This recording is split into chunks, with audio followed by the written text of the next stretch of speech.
Has there ever been a more fitting moniker for a fighter than Gervonta "Tank" Davis? The undefeated world champion who boasts insane power along with nuanced, refined boxing.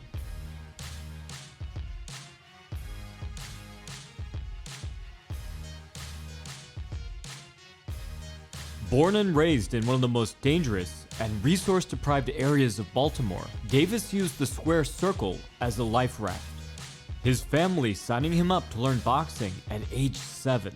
Davis built an impressive amateur resume that spanned over 200 fights. He rode those amateur accolades into an impressive professional career, winning his first world title at 22.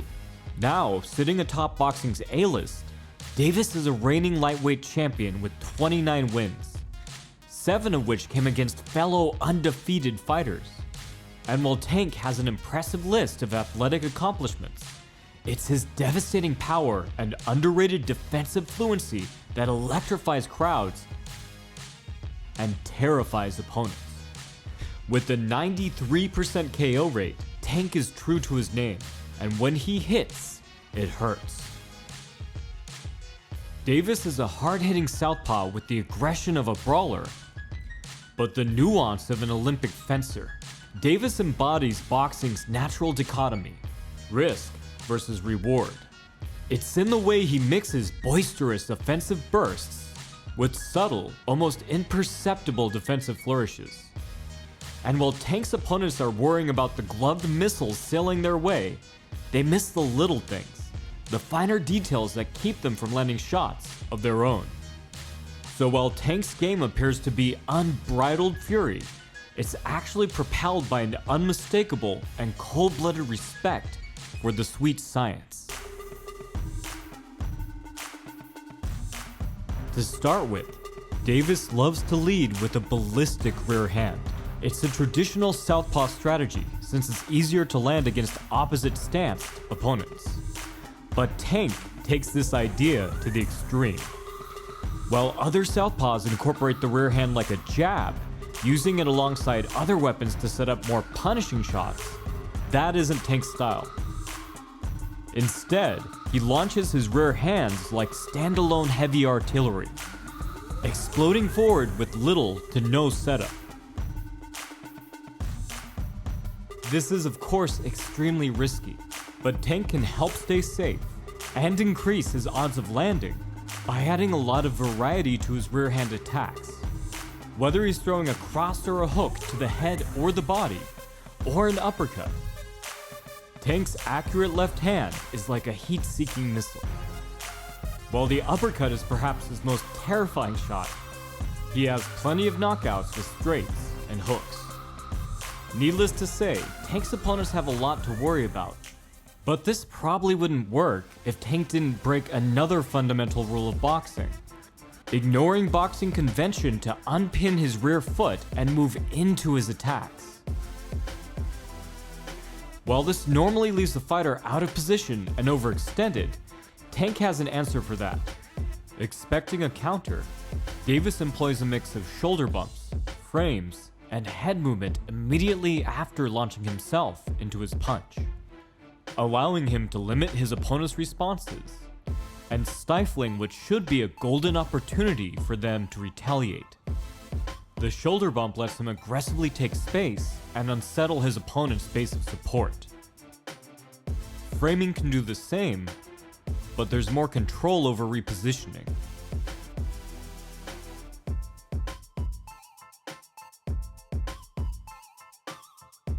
But Tank's head movement allows him the most chances to counter.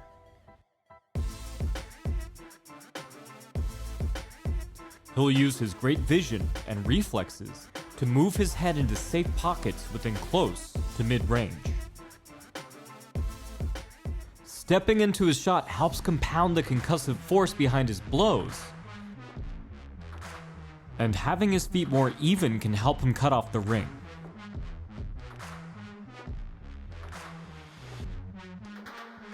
But it also allows for a lot of unique and entertaining tactics. Similar to the stylings of the slick Roy Jones Jr., Tank can get far enough off angle that it forces his opponents to turn, unable to counter and simply trying to keep up.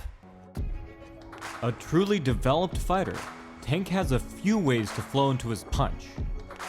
Similar to his mentor and promoter Floyd Mayweather Jr., Tank can pivot with his rear hand attacks. This can cheat Tank's hooks to come in a bit more from the side, but mostly it keeps his head a moving target and forces his competitor to readjust to his new position. Always a good idea. Or he could half step into a more neutral, squared up stance. Rather than change angles, this leaves him more open. Like all high-risk scenarios, it's about the trade-off. The same way that Mike Tyson would cheat his right foot forward while throwing his overhands or hooks, Tank will cheat his left foot forward, and for near the same reasons.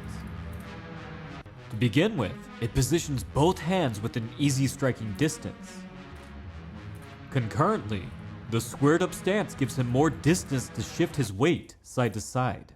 So this stance is perfect for putting major power into hooks or shovel hooks.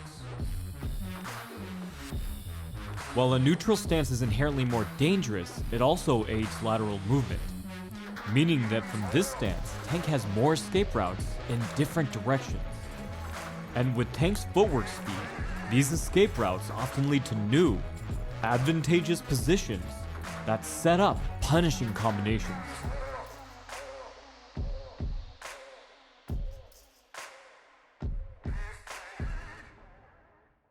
Working off his rear hand footwork, Tank can next shuffle, step,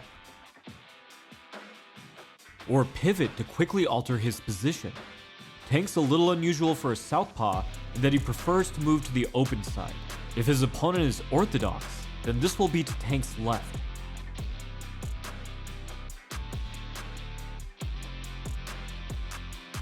If his opponent tries to counter as he comes in, Tank shows off his excellent balance and coordination to time his weave with his step or pivot. Alternatively, Tank will sometimes move outside, in line with the traditional southpaw angle. It's the less dangerous option, but only for Tank, because it lets the southpaw line up his rear hand while denying his competitor a target for his. But Davis actually prefers the riskier inside positions, so he usually takes the outside angle to retreat.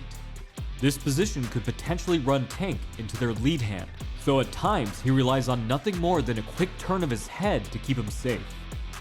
This is definitely one of the gutsiest moves in all of combat sports. Or, after stepping in, Tank can simply step right back, disengaging to settle into his long sideways stance, where he's narrow, closed off, and balanced. Again, much like Mayweather, this is a very practical position for Tank, the stance making it easier for him to quickly shift weight.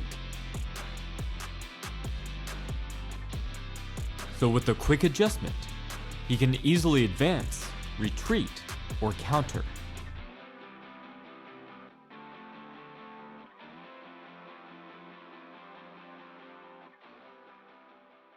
This more defensive position is the usual safe haven that Tank fights from. But a fighter like Tank prefers that his opponents are attacking when he's in his wide, more dangerous neutral stance. This is riskier for both fighters, but Tank is willing to bet that he's simply better.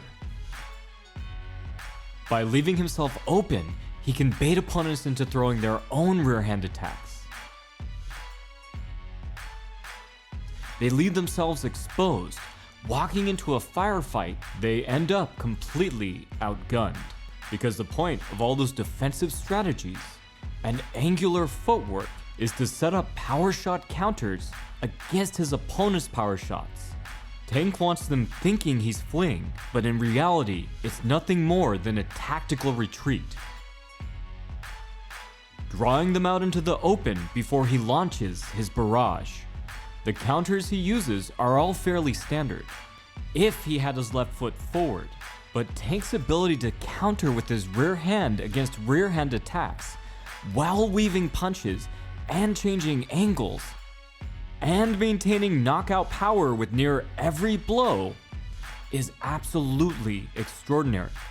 While cheating his rear foot forward so that he's closer to an orthodox stance is definitely helpful, he's still pulling off these incredibly difficult counters over and over again through multi-punch exchanges. And this is yet one more instance where he seems to emulate Mayweather. Tank will use both a high guard and a Philly shell, both leading to different devastating counters. Once again, with the Philly shell, he chooses a risky strategy for a southpaw. A southpaw's Philly shell inherently invites more danger, as it's harder for his rear arm to protect both the head and the body. This is why Floyd prefers a high guard more often when facing a southpaw. But Davis is built different, and the Philly shell provides a great setup for counter rear uppercuts, possibly his most potent weapon in an armory full of firepower. He can crouch down, his lead side completely protected, and ducking underneath rear side counters. He's simultaneously loading his rear uppercut, but it's crucial to note that none of this would work if not for Tank's stellar jab and footwork, employing broken rhythm with both his lead hand and foot. His small feints and false entries make opponents unsure when he's going to throw, create opportunities for counters, and help him control the pace of the fight so that he could steadily ramp up from probing attacks to full-on bombardment. It's absolutely fascinating how Davis can use styles well known for other things and completely alter them to fit his individual needs. Davis employs many of the same tools as Mayweather and other defensive fighters, but he reimagines their placement, emphasizing blistering counters and forward motion that build on a strategy based around pressure and aggressive counters. He's not only reimagining new purposes for old techniques, but he's adding in his own that work especially well for him, built on years of experience in his extensive amateur career. Tank is proof that it's not the style that makes the fighter, it's how the fighter chooses to use them. If you'd like to learn more techniques and tactics, you can check out my skill building books, linked below. From the Modern Martial Artist, this has been David Christian, wishing you happy training.